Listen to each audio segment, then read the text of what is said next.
संतोष देशमुख हत्या प्रकरणाने संपूर्ण राज्य हादरलेलं आहे। राजकीय वातावरण चांगलंच तापलेलं आहे। नागरिकांकडून निषेध व्यक्त केला जातोय, मोर्चे केले जात आहेत। अशातच एक धक्कादायक माहिती आता समोर आलेली आहे। वाल्मिक कराड शरण गेल्यानंतर ज्ञानेश्वर घुले आणि सुधीर सांगळे यांना पोलिसांनी काही दिवसांपूर्वी अटक केलेली आहे। तर सिद्धार्थ सोनवणे यांनाही पोलिसांकडून अटक करण्यात आलेली आहे। सिद्धार्थ सोनवणे हे मस्साजोगमधून सरपंच संतोष देशमुख यांच्या हालचालींची अपडेट आरोपींना देत असल्याची माहिती पोलिसांना मिळाली होती आणि त्यानंतर सिद्धार्थ सोनवणे यालाही पोलिसांकडून अटक करण्यात आली। या तिघही आरोपींना 15 दिवसांची कोठडी सुनावण्यात आलेली आहे। ही कोठडी सुनावल्यानंतर आता रिमांड कॉपी पोलिसांनी जारी केलेली आहे आणि या रिमांड कॉपी मधून एक हादरवणारी माहिती समोर आलेली आहे। नेमकं काय या रिमांड कॉपी मध्ये सांगण्यात आलेलं आहे जाणून घेऊयात या व्हिडिओच्या माध्यमातून। नमस्कार, मी छाया आणि आपण पाहताय मुंबई तक।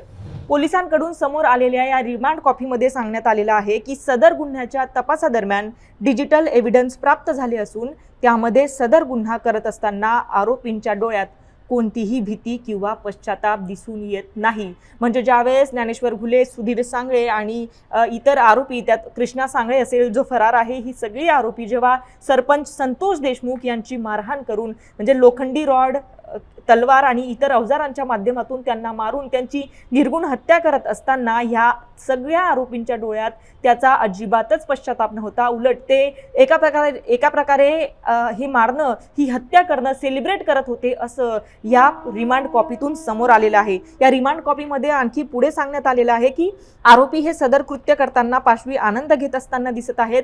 सदर डिजिटल एव्हिडन्सच्या अनुषंगाने आरोपींकडे सखोल तपास करण्यासाठी ही रिमांड कॉपी देण्यात आलेली आहे। म्हणजे ज्यावेळेस मी मगाशी म्हटल्याप्रमाणे संतोष देशमुखांची हत्या केली जात होती त्यावेळेस या आरोपींच्या डोळ्यात दुःख नव्हतंच, मात्र आरोपी हे संतोष देशमुखांची हत्या हे एन्जॉय करत होते, ते सेलिब्रेट करत होते। याचबरोबर पोलिसांनी या रिमांड कॉपीमध्ये आणखी काही महत्त्वाचे मुद्दे मांडलेले आहेत, तेही आपण थोडक्यात पाहणार आहोत। या रिमांड कॉपीमध्ये सांगण्यात आलेलं आहे की मयत संतोष देशमुख यांच्या शरीरावर विविध ठिकाणी जखमा असून त्या जखमा पाहता अत्यंत निर्दयतेनं, क्रूरतेनं आरोपींनी मृतक यास मारहाण केल्याचं दिसून येतं। सदर मारहाण ज्या हत्यारांनी केलं आहे त्यापैकी 3 हत्यारे जप्त झाली असून आरोपींनी इतर हत्यारे वापरली आहेत किंवा कसे याबाबत तपास करून उर्वरित हत्यारे तपासकामी जप्त झालेली आहेत। याआधी शिवराज देशमुख जे मयत सरपंच संतोष देशमुख यांचे मावस भाऊ आहेत, त्यांनी या संदर्भात FIR केली होती। त्यामध्ये त्यांनी खुलासा केलेला होता की संतोष देशमुख यांच्या हत्येमध्ये कोणकोणती अवजारे वापरलेली होती। त्या संदर्भातही आपण एक व्हिडिओ केलेला होता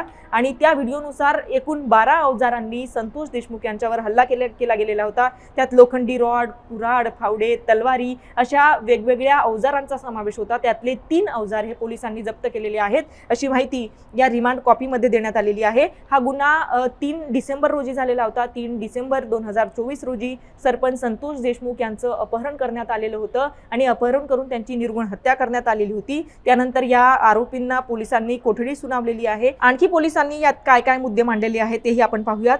सदर गुन्ह्यात आरोपितांची एक मोठी साखळी असून त्यांचा यापूर्वीचा खूप मोठा गुन्हेगारी अभिलेख प्राप्त झाला असून सदर आरोपी निर्ढावलेले व सराईत गुन्हेगार आहेत असं सुद्धा या रिमांड कॉपीमध्ये सांगण्यात आलेलं आहे। म्हणजे याआधी सुद्धा या आरोपींवर खंडणीचे, गुन्हेगाराचे आणि हत्येची, हाफ मर्डरच्या केसेस या आधी सुद्धा आहेत। या रिमांड कॉपीमध्ये पुढे सांगण्यात आलेलं आहे की सदर गुन्ह्यात अटक आरोपींना गुन्हा करण्यासाठी आणखी कोणी मदत केली याबाबत त्यांच्याकडे तपास करणे आहे।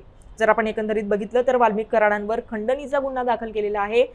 संतोष देशमुख हत्या प्रकरणावर त्यांच्यावर आणखीही अजूनही केस दाखल केलेली नाही आहे, फक्त खंडणी संदर्भात त्यांना अटक केलेली आहे। खंडणी प्रकरणात ते पोलिसांना शरण गेलेले आहेत। मात्र मयत संतोष देशमुख यांचं हत्या प्रकरण जसं तापलं त्यानंतर काही दिवसानंतर वाल्मिक कराड हे फरार झालेले होते आणि वाल्मिक कराड हे धनंजय मुंडेंचे निकटवर्तीय असल्यामुळे धनंजय मुंडेंवरही मोठ्या प्रमाणात टीका होत होती। आता सुद्धा बीडमधून आणि एकंदरीत महाराष्ट्रातून धनंजय मुंडेंना पालकमंत्रीपद देण्यावरून वाद पेटलेले आहे। धनंजय मुंडेंना पालकमंत्रीपद देऊ नये, देवेंद्र फडणवीसांनीच पालकमंत्रीपद स्वीकारावं आणि जर देवेंद्र फडणवीस जर हे पद घेण्यासाठी इच्छुक नसतील तर अजित पवारांनी किंवा एकनाथ शिंदेंनी पालकमंत्रीपद बीडचं स्वीकारावं अशी मागणीही अनेक महत्त्वाच्या नेत्यांनी केलेली आहे। सुरेश धस यांनीही या संदर्भातली एक मागणी केलेली आहे। मात्र या संपूर्ण प्रकरणाविषयी तुम्हाला काय वाटतं आम्हाला कमेंट करून नक्की कळवा आणि अशाच बातम्यांसाठी पाहत रहा मुंबई तक।